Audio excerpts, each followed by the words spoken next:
নমস্কার। আজকে আমরা কুম্ভক সম্পর্কে আপনাদের বলবো। কুম্ভক কথার অর্থই হলো মাটির ঘোড়া। মাটির ঘোড়ায় যেমন জল ভর্তি করে রাখা হয়, সেরকম আমাদের শরীরেও আমরা প্রাণবায়ু বা অক্সিজেন ভরে রাখবো। তাই জন্য এই প্রাণায়ামকে কুম্ভক প্রাণায়াম বলা হয়। কুম্ভক প্রাণায়াম দু রকমের হয়, একটা অন্তঃকুম্ভক, একটা বহিঃকুম্ভক।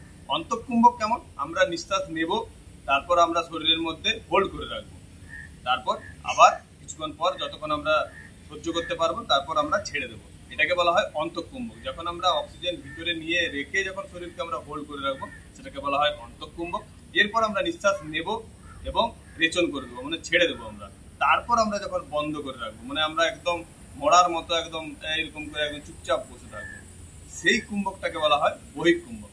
আপনি যখন অক্সিজেন ভিতরে নিয়ে যে কুম্ভক করছেন ওটাকে বলা হয় অন্তঃকুম্ভক। আপনি যখন অক্সিজেন নিলেন, ছেড়ে দিলেন, এরপর আপনি যখন বন্ধ লাগালেন তখন সেটা হয়ে গেল বহিঃকুম্ভক। কুম্ভক প্রাণায়ামের উপকারিতা কি কি গুলো আছে এবং এর সাবধানতাও বা কি কি আছে, আমরা কুম্ভক প্রাণায়ামের উপকারিতা সম্পর্কে এবারে জানি। 1 নম্বর যেটা উপকারিতা পাবেন সেটা হলো ফুসফুসের কার্যক্ষমতা বৃদ্ধি করে। ফুসফুসের কার্যক্ষমতা বৃদ্ধি পাওয়ার ফলে আপনার শরীরে আরো বেশি পরিমাণে অক্সিজেনের মাত্রা বাড়বে, রক্তের মধ্যে অক্সিজেনের মাত্রা আরো বাড়বে এবং শ্বাসযন্ত্রের কার্যকারিতা আরো উন্নত হবে।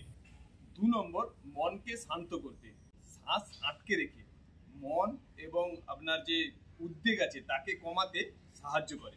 এটি আপনার ফোকাস ও ঘনত্বকে উন্নত করতে সাহায্য করে।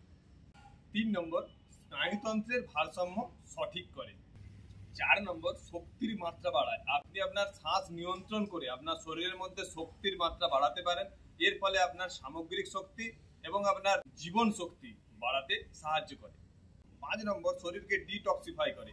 যে কোনো প্রাণায়ামের মতো শ্বাস ধরে রাখার যে কৌশল, তা শরীর থেকে টক্সিন পদার্থ বের করতে এবং শরীরের সামগ্রিক স্বাস্থ্যের উন্নতি করতে আপনার সাহায্য করে। আপনারা বিভিন্ন জায়গায় শুনে থাকতে পারেন যে হিমালয়ের কোণে বিভিন্ন জায়গায় এখনো বিভিন্ন ঋষি মুনিরা তারা দীর্ঘদিন ধরে 100-200 বছর ধরে বেঁচে থাকেন।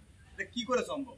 এরা কুম্ভক প্রাণায়াম, এরা কুম্ভক প্রাণায়ামটাকে এমন এক মাত্রায় নিয়ে যেতে পারেন যে না খেয়ে না দিয়ে কুম্ভক লাগিয়ে বসে থাকতে পারেন। তো আমরাও এতটা করতে পারবো না, কিন্তু আমরা আমাদের ঘরে থেকে কুম্ভক প্রাণায়ামের যদি অভ্যাস করতে পারি আমরাও প্রভূত উন্নত সাধন করতে পারবো। বিশেষ করে আপনারা দেখেছেন যারা দ্রুত শ্বাস নেয় এবং শ্বাস ছাড়ে তারা বেশি দিন কিন্তু পৃথিবীতে বাঁচতে পারে না। কিন্তু আপনি দেখবেন কচ্ছপ 1 মিনিটে 3 থেকে 4 বার নিঃশ্বাস নেয়, কিন্তু তাদের আয়ু 200 থেকে 300 বছর।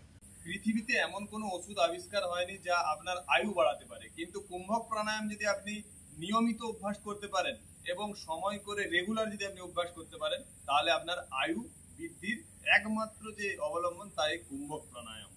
আপনি কুম্ভক প্রাণায়াম অভ্যাসের ফলে আপনি আপনার যে জীবন শক্তিকে স্টোর করে আপনি আপনার শক্তি এবং মানসিক শক্তি এবং আধ্যাত্মিক শক্তিকে আরো অনেক উঁচু মাত্রায় আপনি নিয়ে যেতে পারবেন। কুম্ভক 2 রকমের, একটা অন্তঃকুম্ভক, একটা বহিঃকুম্ভক। আমরা প্রথমে অন্তঃকুম্ভক করে দেখাবো। অন্তঃকুম্ভকের সময় আপনি নিঃশ্বাস নেবেন, হোল্ড করে রাখবেন, তারপর কিছুক্ষণ পর আবার ছেড়ে দেবেন, এটা হলো অন্তঃকুম্ভক। আপনি পদ্মাসন বা সিদ্ধাসনে আপনি বসবেন, আপনার মেরুদণ্ড এবং আপনার মাথা একদম এক সরল রেখায় থাকবে সোজা হয়ে, আপনার হাত জ্ঞান মুদ্রায় থাকলো। এরকম বসলেন আপনি, এরকম জাস্ট দেখুন, এরকম একদম কমফোর্টেবল আরামভাবে বসবেন। এরপর আপনাকে নিঃশ্বাস নিতে হবে।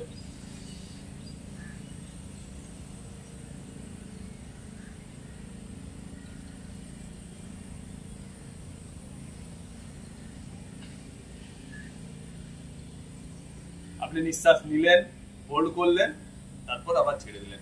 যারা প্রথম অভ্যাস করবে তারা 5 সেকেন্ড তোমরা নিঃশ্বাস নেবে, 10 সেকেন্ড তোমরা হোল্ড করে রাখবে, তারপর আবার 5 সেকেন্ডে আবার ছেড়ে দেবে। প্রথমে যখন অভ্যাস করবে তখন বেশিক্ষণ হোল্ড করে রাখার চেষ্টা করবে না। তোমরা যদি প্রথমে যদি বেশি করে হোল্ড করতে চাও তাহলে শরীরের লাভের চেয়ে ক্ষতির পরিমাণ বাড়তে পারে। যখন তোমাদের অভ্যাসের মাত্রা অনেক দিন হয়ে যাবে তখন তোমরা অনেকক্ষণ 1 মিনিট তোমরা হোল্ড করে রাখতে। আমরা এখন কুম্ভক প্রাণায়াম মূল বন্ধের সঙ্গে করব। দেখুন, আপনি পদ্মাসন সিদ্ধাসনে আপনার মেরুদণ্ড সোজা এইরকম বসলেন, আপনি নিঃশ্বাস নিলেন, এরপর আপনার যে অ্যানাস আছে অ্যানাসটাকে উপর দিকে টেনে আপনার রেকটাম বা পায়ুদারকে উপরের দিকে টেনে রাখলেন, তারপর আপনি হোল্ড করে রাখলেন।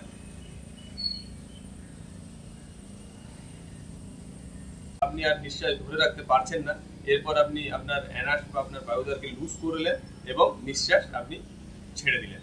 এইরকম করে প্রসেস চলবে। এরপর আমরা বহিক কুম্ভক করে দেখাবো। বহিক কুম্ভক কেমন?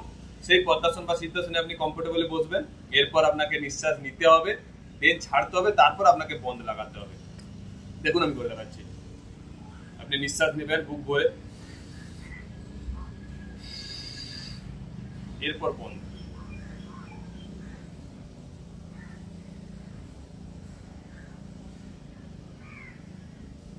এখন আমরা জানবো কুম্ভক প্রাণায়ামের সাবধানতা বা কারা এই প্রাণায়াম থেকে এড়িয়ে থাকবেন। 1 নম্বর, আপনি যখন প্রথম এই প্রাণায়াম অভ্যাস করবেন তখন প্রশিক্ষিত শিক্ষকের কাছ থেকে এই প্রাণায়াম অভ্যাস করা উচিত। 2 নম্বর, আপনি যখন শুরুতে অভ্যাস করবেন তখন ধীরে ধীরে শুরু করবেন এবং আস্তে আস্তে ওটা বৃদ্ধি করার চেষ্টা করবেন।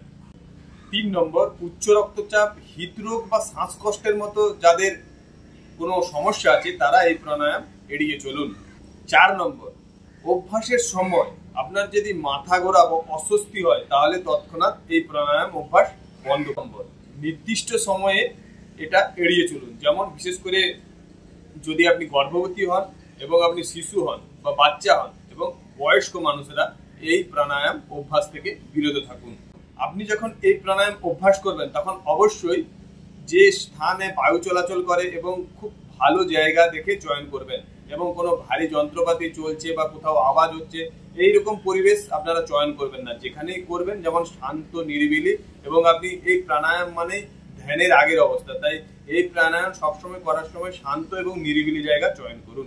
শরীরকে হাইড্রেট রাখুন, অর্থাৎ এই প্রাণায়ামের আগে আপনি ভালো পরিমাণে জল পান করুন এবং প্রাণায়াম হয়ে যাওয়ার পরও আপনি জল খান। এর ফলে শরীর আপনার হাইড্রেট থাকবে। আজকে ভিডিও কেমন হলো তা অবশ্যই আপনারা কমেন্ট করে জানাবেন। যদি ভালো লাগে লাইক, কমেন্ট এবং শেয়ার করে দেবেন। আপনারা সবাই ভালো থাকবেন এবং সুস্থ থাকবেন। নমস্কার।